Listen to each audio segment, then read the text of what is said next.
Hello बच्चों, welcome back. जैसे कि हम पार्ट 12 सामना करो ये वाले पार्ट में नरेन नाम के बालक को देख चुके हैं जो आगे जाके स्वामी विवेकानंद बने हैं। उनके धैर्य और साहस की कहानी हमने पढ़ ली है और समझ भी ली है। इसके नए शब्द दोबारा देखते हैं जो हमें नोटबुक में लिखने हैं। नए शब्दों के अर्थ: घाट यानी नदी के किनारे के आसपास की सीढ़ीदार जगह, सीढ़ीदार स्थान। हिम्मत यानी साहस। कंकड़ यानी छोटे से पत्थर। पल भर यानी क्षण भर। डटना यानी अड़ जाना, उस बात पे कायम रहना। सामना मुकाबला करना। नाम रोशन करना, इसका अर्थ है कि मशहूर करना। मैंने अपने मम्मी पापा का नाम मशहूर किया है, रोशन किया है, फेमस किया है, यही एक अर्थ होता है।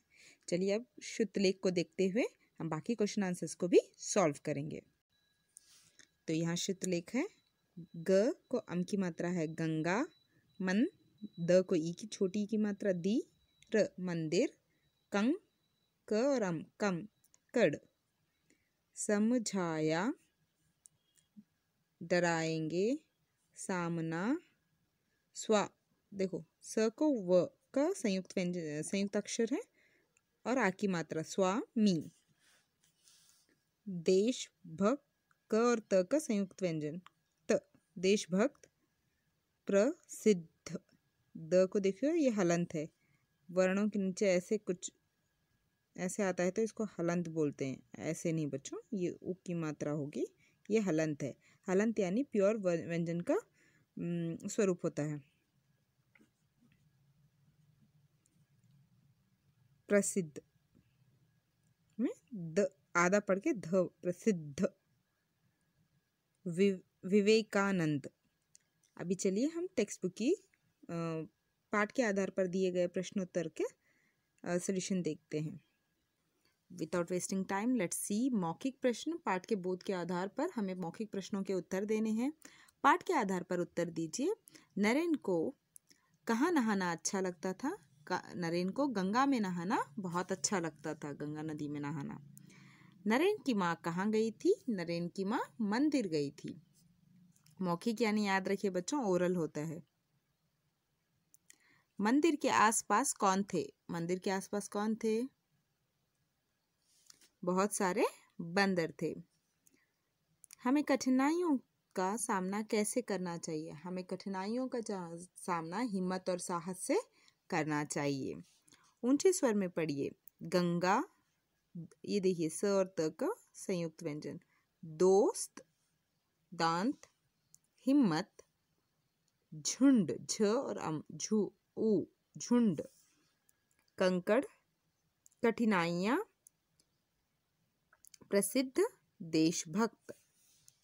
चलिए लिखित प्रश्न यहाँ से शुरू होते हैं। पहले देखेंगे, चित्र देखिए और पहचानना है। यह मंदिर है, म को अम की मात्रा, छोटी ई की मात्रा, द को र, मंदिर। यहाँ है स्वामी विवेकानंद। बच्चों इनकी चित्र को याद रखिएगा, स्वामी विवेकानंद है। यहाँ जो बालक नरेन की कहानी दी गई थी वही स्वामी विवेकानंद ये है। यह है नदी, यह क्या है? न, द को बड़ी की मात्रा, नदी।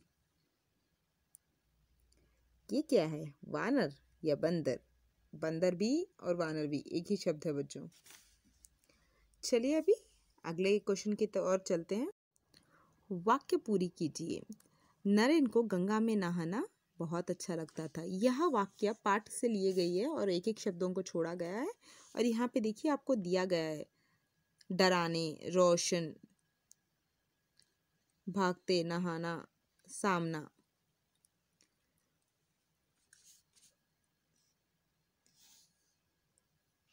नरेन को गंगा में नहाना, ये हो गया फर्स्ट वन का। नहाना अच्छा लगता था। कुछ बंदर नरेन को दांत दिखा दिखा कर डराने लगे। डराने लग गए, क्या करने लग गए? डराने लग गए। नरेन जितनी तेजी से भागता, बंदर उतनी ही तेजी से भागते। Third one. ये आपको ऐसे नंबर इसीलिए डालना है कि कौन सा बच गया और किसका हो गया है पता चल जाता है। हमें हिम्मत और साहस से कठिनाइयों का सामना करना चाहिए। स्वामी विवेकानंद ने पूरी दुनिया में भारत का नाम रोशन किया है।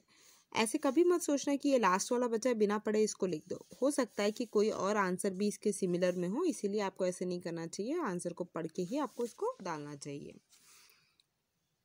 सही उत्तर पर टिक का निशान लगाइए। नरेन को कहाँ नहाना अच्छा लगता था? स्नान घर में, बारिश में, गंगा में। नरेन को गंगा में नहाना अच्छा लगता था। नरेन की माँ कहाँ थी? गंगा जी के घाट पर, मंदिर में, घर पर। मंदिर में थी। घाट से नहाने के बाद उनकी माता जी मंदिर में चले गए। जब नरेन रुक गया तब बंदर भी रुक गए। बंदर उसकी ओर झपटे। बंदर भाग गए। जब नरेन रुक गया तो बंदर भी रुक गए। चलिए अगले क्वेश्चन की ओर। यहाँ देखिए बच्चों, भाषा बोध पढ़िए और समझिए। ये व्याकरण पे होता है बच्चों। जैसे कि ये र हलंत लगेगा तो व्यंजन का प्योर मतलब व्यंजन का शुद्ध रूप होगा र प्लस उ, रू, क। छोटे ऊ और बड़े ऊ की मात्रा में डिफरेंस यह होता है बच्चों। र को छोटी ऊ की मात्रा ऐसे लगती है और र को बड़ी ऊ की मात्रा ऐसे लगती है। ये मैंने आपको डिफरेंस बताया था और ये सिर्फ र पे लगता है, ये भी बताया था। बाकी वर्णों के नीचे ऊ की मात्रा लगती है, इस तरह और इस तरह।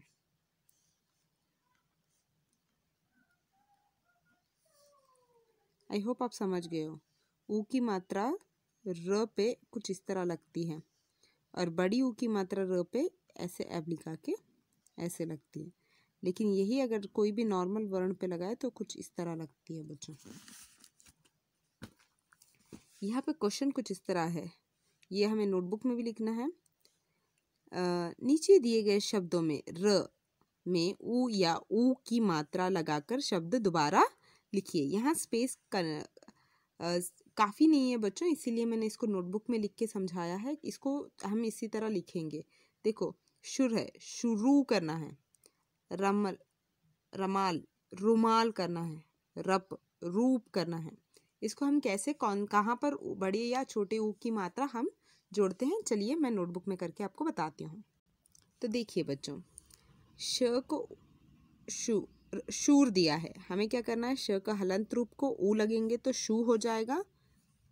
श का शू, र को बड़ी ऊ लगेगी तो कुछ शब्द इस तरह होगा। श, शू, रू, र को ऊ, शुरू, शुरू। यहाँ बड़ी ऊ की मात्रा है बच्चों, ये याद रखिएगा।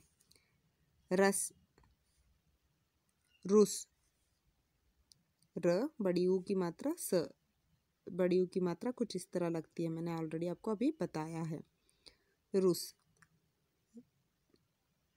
रमल, र उ मा म आ की मात्रा ल, रू, ये देखो छोटी ऊ है तो ये डायरेक्ट र पे लगेगा।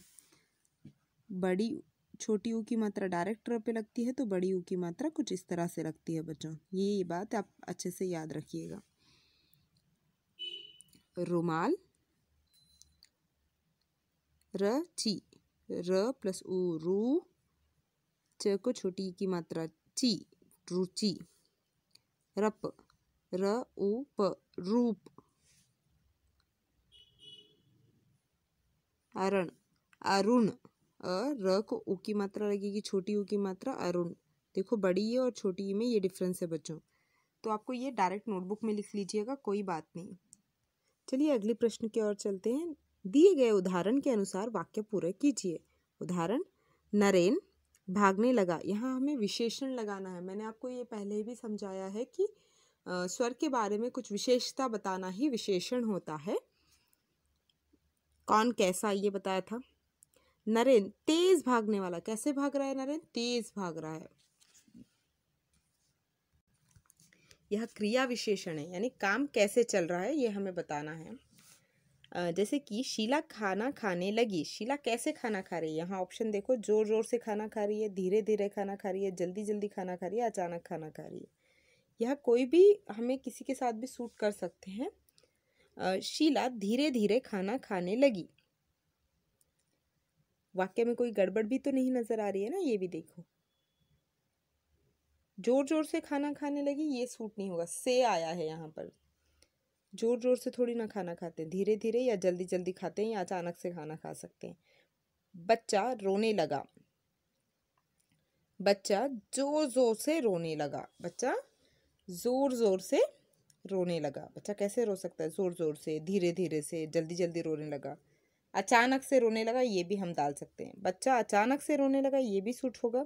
बच्चा जोर जोर से रोने लगा, ये भी सूट होगा बच्चों।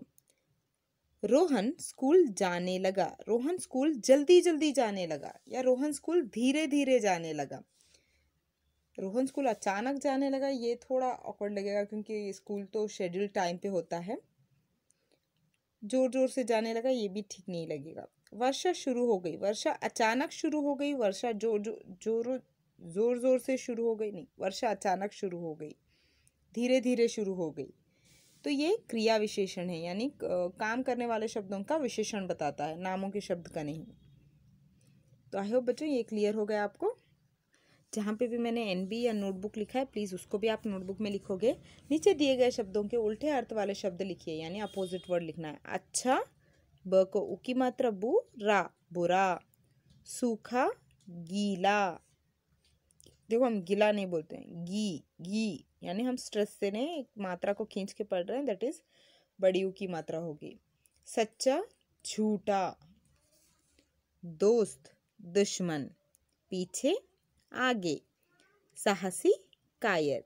मैंने इसको ऑलरेडी नोटबुक में लिख दिया है, आपको पीडीएफ फाइल में भेजूंगी और नीचे दिए गए अटेंडेंस का लिंक क्लिक करके प्लीज़ अपनी अटेंडेंस भी दीजिएगा। उससे पहले हम देखते हैं अभिव्यक्ति कौशल।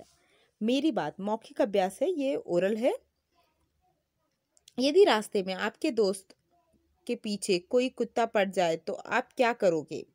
कक्षा में अपने साथियों को बताइए।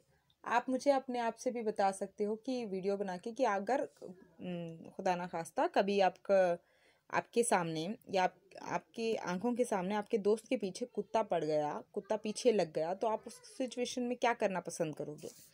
और दूसरा आपका कार्य है जो लिखित है, जिसको आपको नोटबुक में करना है। ये है आपका होमवर्क। अपनी कॉपी में स्वामी विवेकानंद का चित्र चिपकाइए। चित्र के नीचे उनके बारे में 5 वाक्य लिखिए। अपनी नोटबुक में स्वामी विवेकानंद जी के बारे में 5 वाक्य आपको लिख के उनकी फ़ोटो चिपका के लिखनी है। अभी मैंने आपको बताई थी, यह है उनकी फ़ोटोग्राफ। चलिए, नोटबुक का काम और क्या हमने किया है, ने विलोम शब्दों के अर्थ लिखे हैं। उसके बाद देखो होमवर्क है, स्वामी विवेकानंद जी का चित्र चिपकाना है और उनके बारे में 5 वाक्य लिखना है, जैसे कि वो कहाँ पैदा हुए, उनके माता पिता का नाम क्या है, उन्होंने क्या काम किया है, उनकी पढ़ाई क्या हुई है आदि आप लिख सकते हो। अभी के लिए इतना काफ़ी है बच्चों। कुछ भी समझ ना आए तो कृपया करके आप लोग मुझे एक वॉइस नोट अपने मेरे व्हाट्सएप पे छोड़ देंगे तो मैं आपका डाउट अगले वीडियो में ज़रूर सॉल्व करूँगी। कल बोलने के बाद फिर मुझे 2-3 बच्चों की वीडियो मिली है रीडिंग वाली, बट सारे बच्चों की नहीं मिल रही है। मेक श्योर कि आप वीडियो प्लीज़ पोस्ट किया कीजिए। अभी के लिए बाय बाय बच्चों।